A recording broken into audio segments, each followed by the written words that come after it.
Job chapter 29. Job continued his discourse.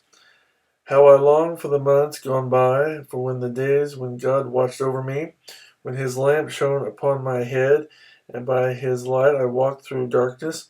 Oh, for the days when I was in my prime, when God's intimate friendship blessed my house, when the Almighty was still with me and my children were around me, when my path was drenched with cream, and the rock poured out for me streams of olive oil, when I went to the gate of the city and took my seat in the public square, the young men saw me and stepped aside, and the old men rose to their feet. The chief men refrained from speaking and covered their mouths with their hands.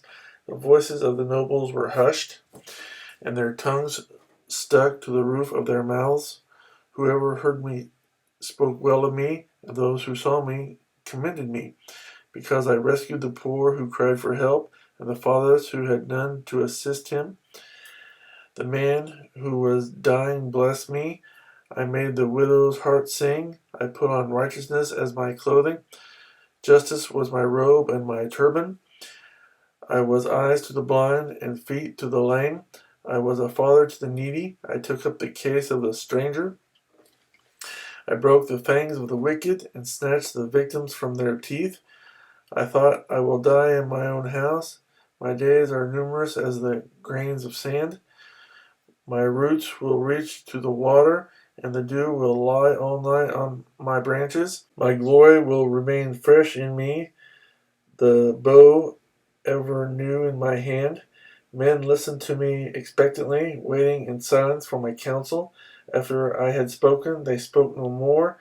My words fell gently on their ears. They waited for me as for showers, and drank in my words as the spring rain.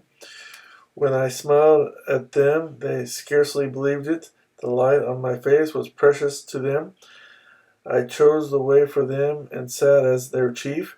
I dwelt as a king among his troops. I was like one who comforts mourners.